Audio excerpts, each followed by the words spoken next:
tegayaa ereyga boqoole ama boqoole oo ah si kale oo loogu dhawaaqo.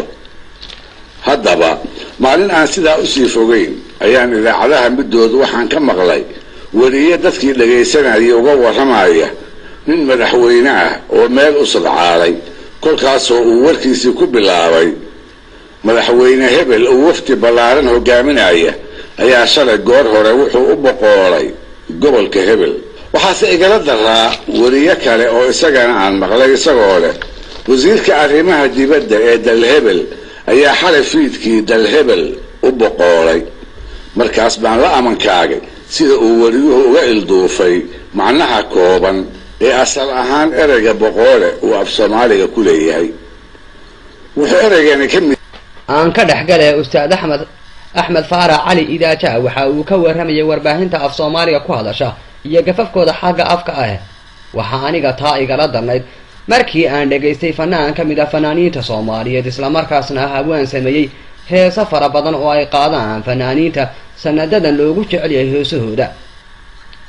haweenkan oo u warramayay idaacadda VOA-da barnaamijkeeda Caweyska Washington ayaa waxa uu ka warramayay heesihiisa hees ka mid ah iyo sababta uu sameeyay. fanaanku waxa uu yiri sida tan: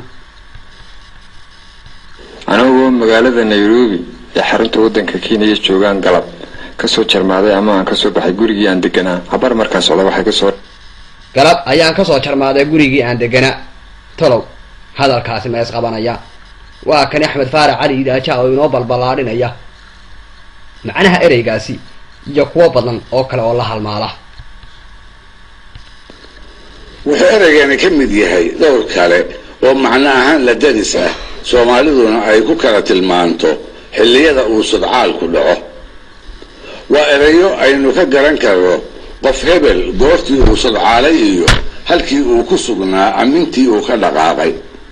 ma aroor bay ahayd? ma waxay ahayd harsimo iyo wiire? ma galab bay ahayd?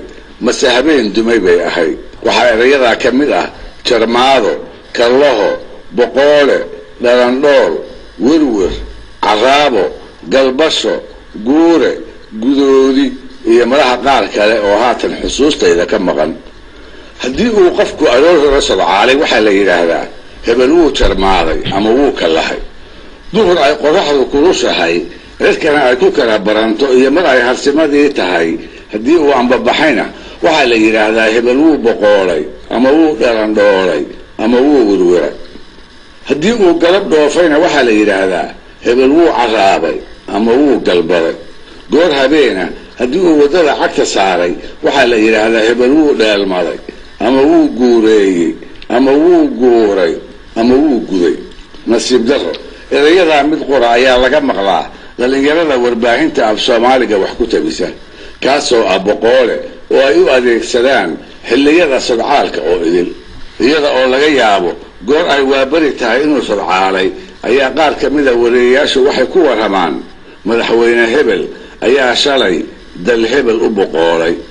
waana gaf aan sabab lahayn.